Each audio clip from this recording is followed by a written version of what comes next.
Dr. Eva, if I can take your two questions first, if that's okay. Do you want to ask the committee the questions? I've had a copy of them. Do we circulate that prior to everybody, or just for to try and get you an answer if the officers couldn't attend tonight? Sorry.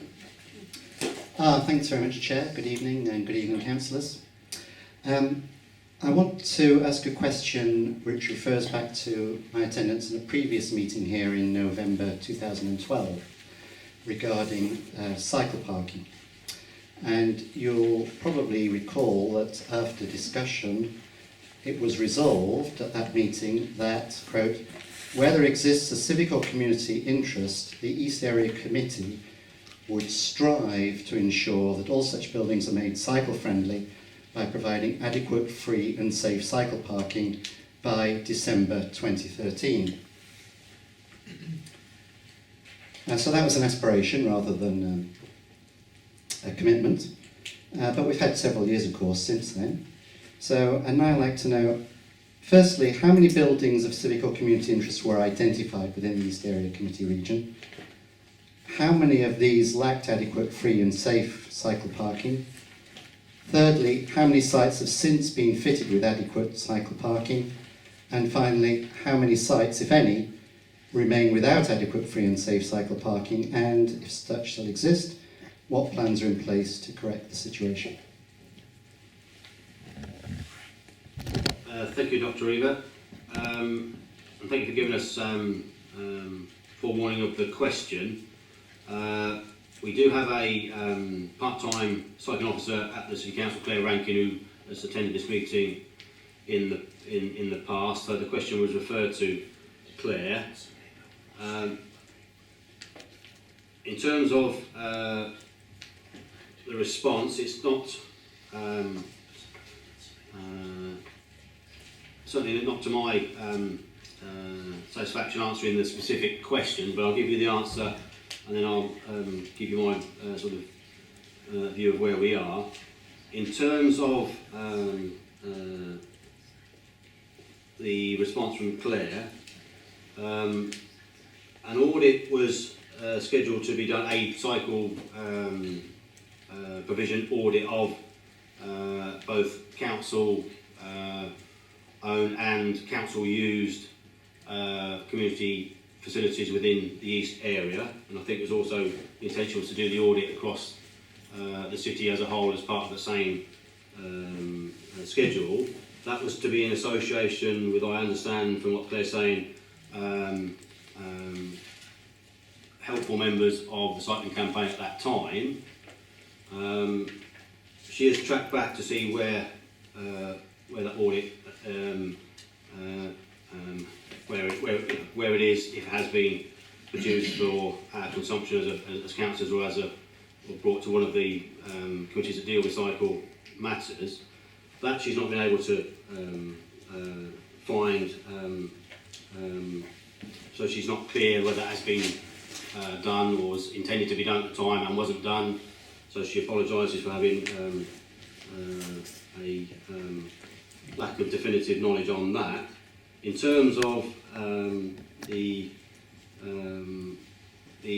questions, clearly the audit was intended to give a proper analysis of what you were asking in terms of which facilities had them and which didn't, and which ones we would look at as being likely candidates for provision.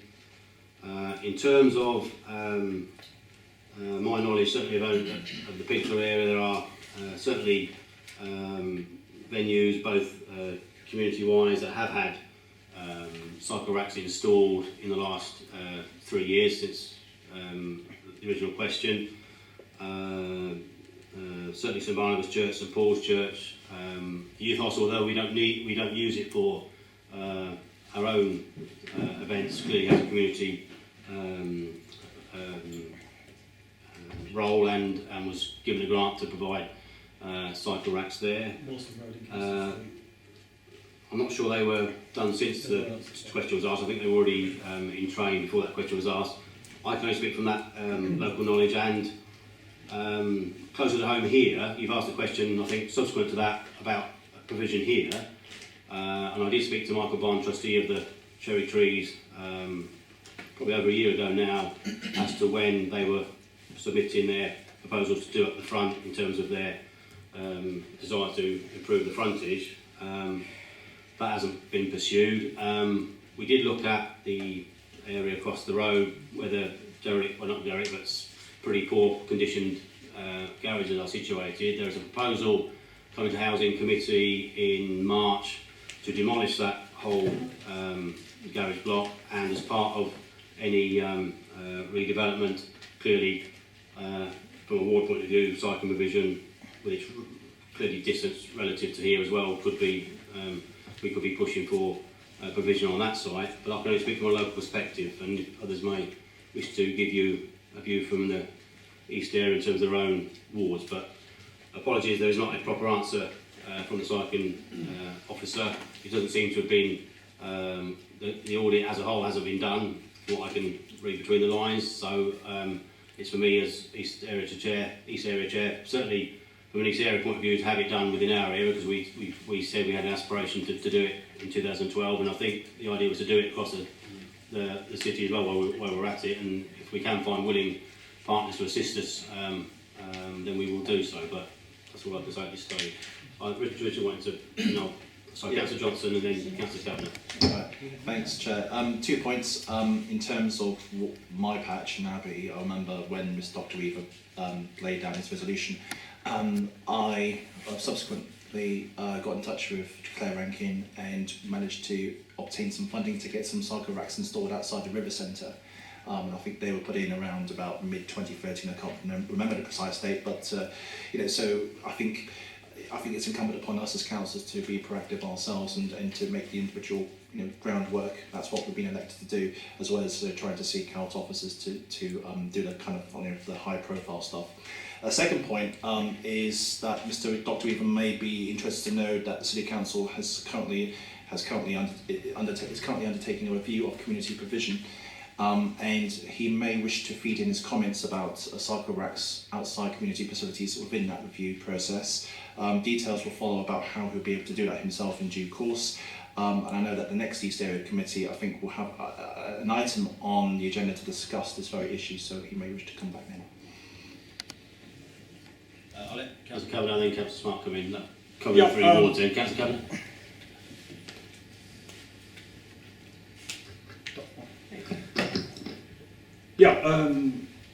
I recall at our meetings here that we had discussion and responded very positively to the request for cycle racks to be put into, I think, Stoday Street, taking the place of parking areas for vehicles. I think that was seen as a trial, which was going to be, I think it has turned out to be very successful, and is going to be spread to other streets.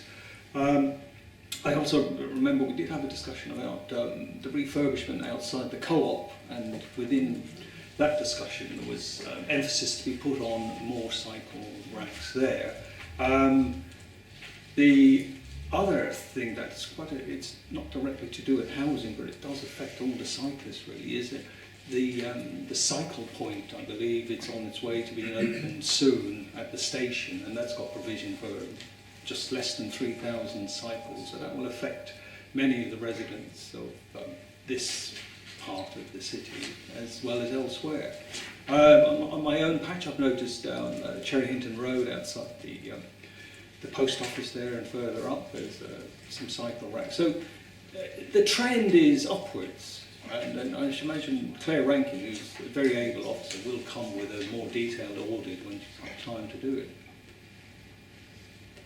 Okay. Just to clarify though, and perhaps this wasn't clear to councillors, I've certainly seen Dr. Weaver's questions, that the gist of the question was how many buildings of civic or community interest were identified within the east area, and that was the question he asked in 2012. I think it was very much to do with some experience at the polling station that year, I think, that sort of triggered it, and quite rightly so.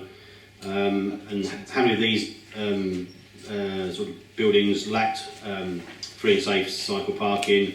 How many sites have since been fitted with free and safe cycle parking, and how many sites remain without the adequate free and safe cycle parking? In respect to the question, clearly since 2000 as well, quite a few community venues of that description have had cycle racks provided either through grants from the council or through other cycling promotion funding.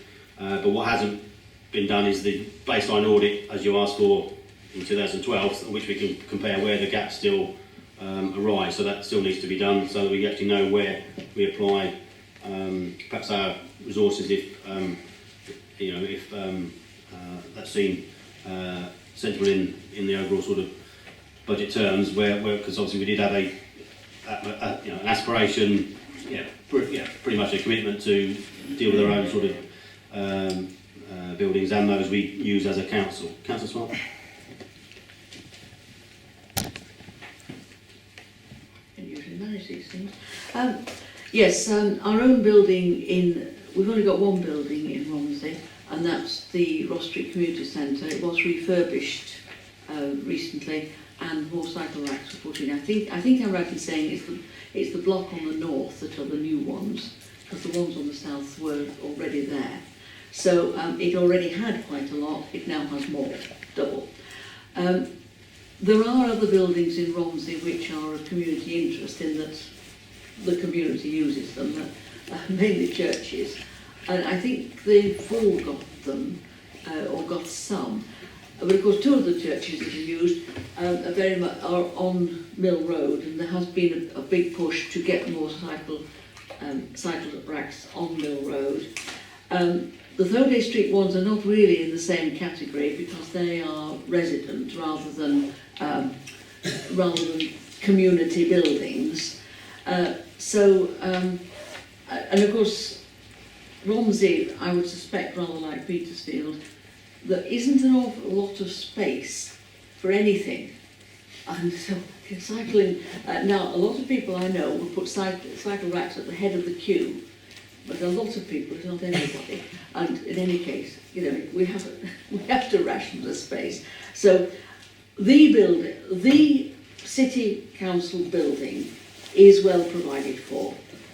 Other buildings of community interest are provided to a greater or lesser extent. I mean, for instance, some of the new ones that went on the road were put outside the Earl of Beaconsfield. Now, I'm not going to start doing an audit of the cycle racks of every pub in the town. Somebody else can do that. Thank you. Yes. I was waiting for the orderly queue. I think the onus was on community centre type buildings and Not the pub. civic type buildings we use for community, for city and community events. Interest. Yeah, but I think that's a slightly different category probably. Dr. Eve, would you like to come back and apologies? Yeah, thank you, Chair. Well, I mean, it's very encouraging, obviously, to hear that some cycle stands have been installed. I mean, I would just mention that 2 weeks after that meeting back in 2012, I met with Councillor Richard Johnson, and I gave him a list which I'd just compiled from an hour of Googling. It certainly wasn't a comprehensive list, but in that we identified 10 polling stations, these are all within East area, committee area, 10 polling stations, 2 libraries or museums, 8 schools, 9 churches, 7 parks and 7 miscellaneous sites. So there's at least 43 sites, and that was all listed. So it would be really helpful if perhaps for the next meeting we could have a list of all of these and any others that have been identified, and then just a simple breakdown of which of them have cycle stands of an adequate number and standard and which don't. Thank you. So you'd like us to extend that to sort of parks and areas within the east area that are used by the community as well, Tony, is that correct? Would seem useful to me. Yeah. Certainly myself and Councillor Robertson are on, maybe somebody else, but we're on a cycling and pedestrian working group, which I think is the right group to look at this, and I will ensure that it's on the agenda for our next meeting, which I think is next month, Tony, and see where we can get for a proper sort of audit, so we actually know where the gaps are and where we need to focus on, really. And apologies that that's not been produced. You have a second question, so as you've got the microphone, I'll let you keep hold of it. Great, thanks. My second question is regarding the Riverside Promenade. And Cambridge City Council has long had a vision for the Riverside Promenade, which would stretch between Midsummer and Stourbridge Commons. And phase 1 of this project was completed in 2011. The stretch of Riverside between the Riverside Bridge and Stourbridge Common is a popular walking and recreational space along the riverside of the road. Many people make use of this proximity to the river, despite the lack of a footpath on this side of the road and the numerous parked cars which impede access and also impede the clear vision of other road users. Cambridgeshire County Council is currently reviewing parking near to the riverside entrance to Stourbridge Common.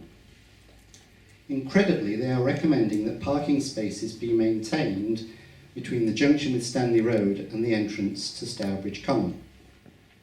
So this evening I'd like to propose the following resolution, which is: the East Area Committee notes the plans put forward by Cambridge County Council in their email from John Richards to residents and councillors dated 22nd of January 2016.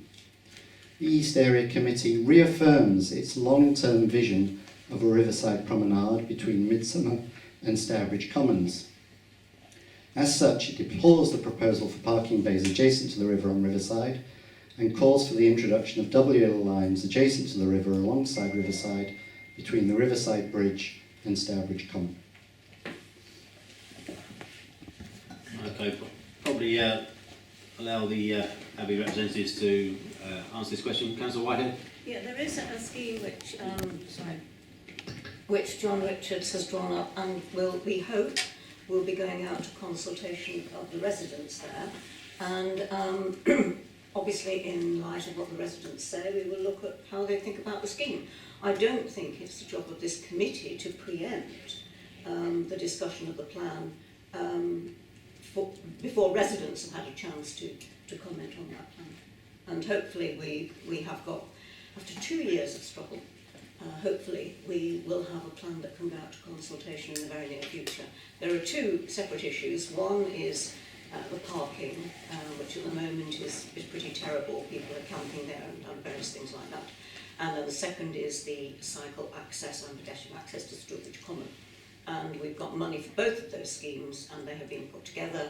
And as I say, it is, I think, more or less ready to go out for residents' consultation.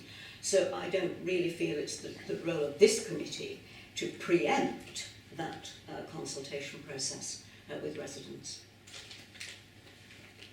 Any other ward councillors wish to make a comment on the question?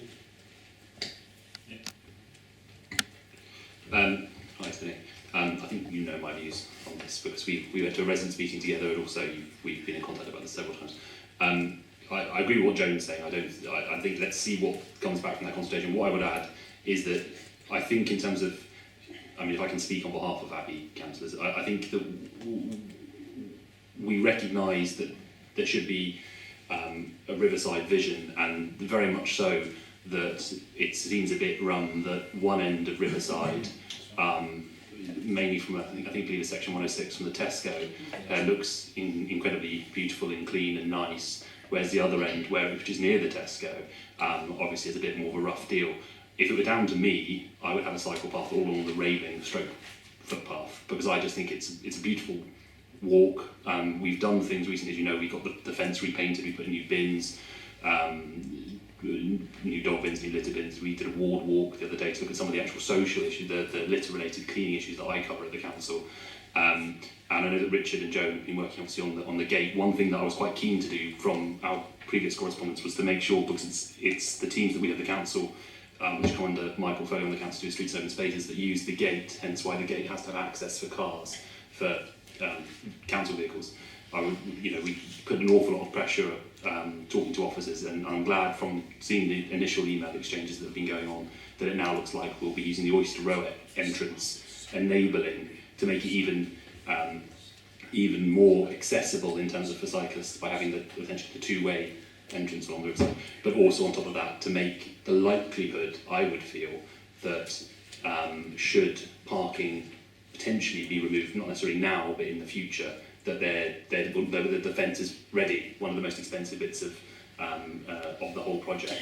Apart from that, I mean, as I say, we have an awful lot of issues in streets and open spaces to do with Riverside, a whole range of, it's a complicated array of issues. It's CCTV at that end, if you remember, last year, now the county telling us we can't put up the CCTV anymore because their lampposts can't support it, and all this sort of ridiculousness that we've had to deal with. And I think we've come an awful long way in a relatively short space of time that at least my party have been in control of the council.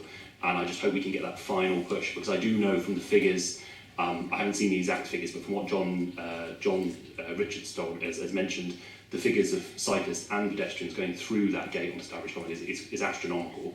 And with the new bridge, which this committee has supported as well, and also put money into at the initial stage, that's only going to get higher.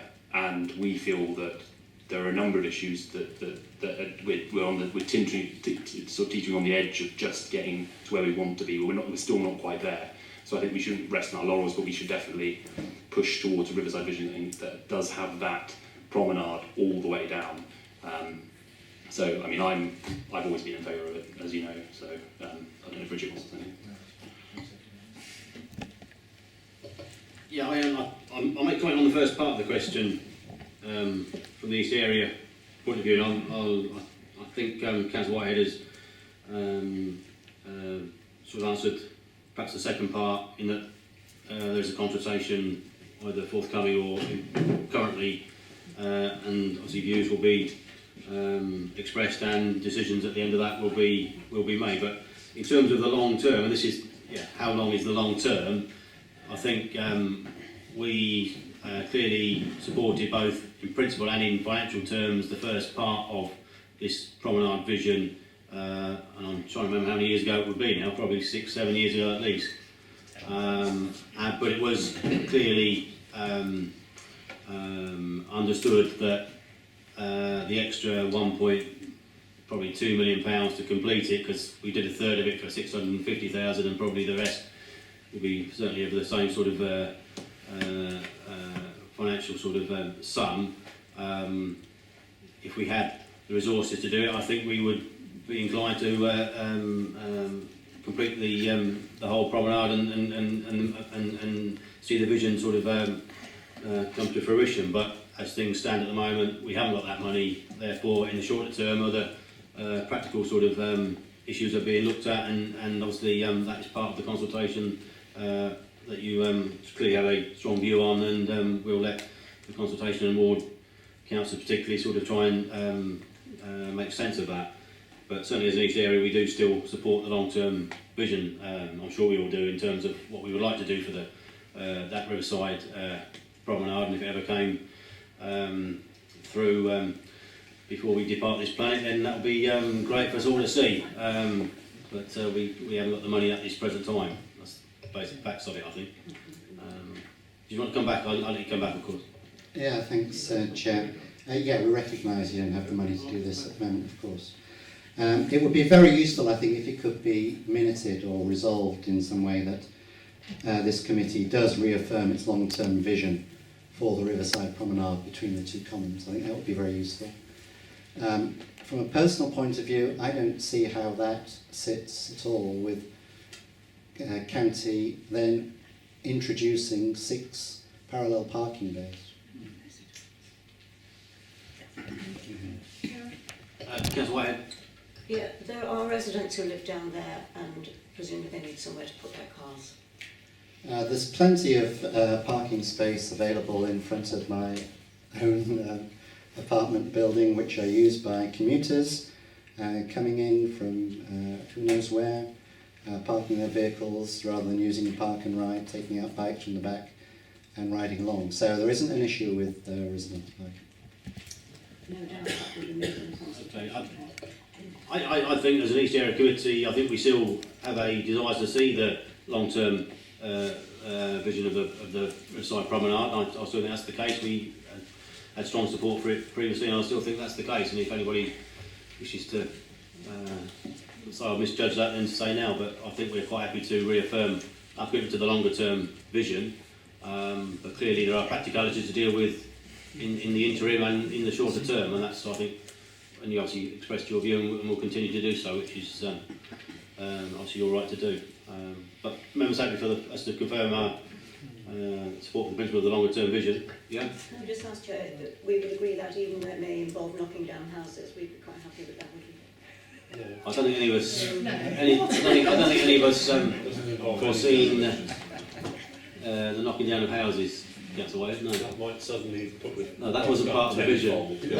Depends who lives there. The vision was to make a very attractive part of the promenade from Stourbridge Common up to Elizabeth Way roundabout, and we've only completed a third of it. But you can see the difference, and obviously residents see the difference every day, and people who use it see the difference every day. But I don't think that would go in the newsletter. okay, so we're happy to meet at that point. Excuse me, we've got one conversation. We are happy as a committee to reaffirm our support for that longer term vision. Yeah? Okay, thank you. I've got another question that's been submitted, but I have a feeling there may be quite a few councillors wish to contribute to that. So if the resident of Martins Close could wait till I've had the other 3 questions asked and answered, that may be helpful, because I think these might be shorter answers, he said, hopefully. Margaret, do you want to ask your question, or do you want me to read it out? Margaret Cranmer. Yeah.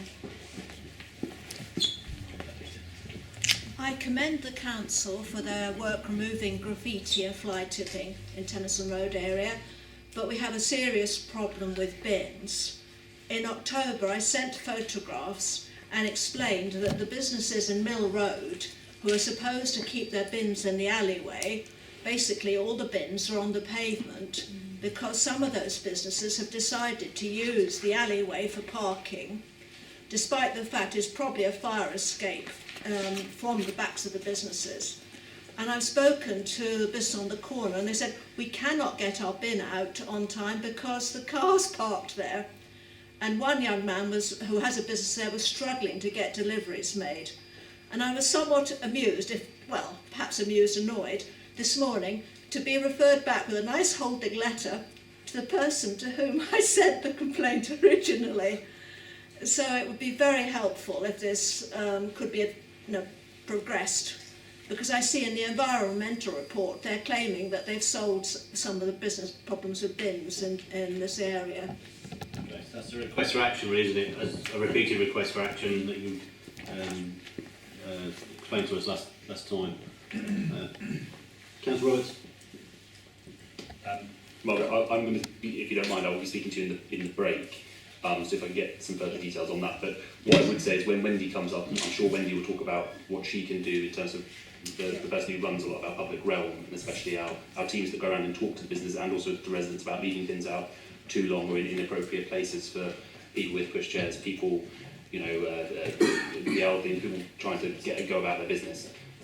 So you'll be here for when Wendy replies officially. I think Wendy might want to. Well, I'm tempted as a ward councillor to raise that as a consideration for a priority under the environmental priorities that we discuss later. So if Margaret's happy to stay on for that item, then we'll leave it for that whole discussion. Is that right?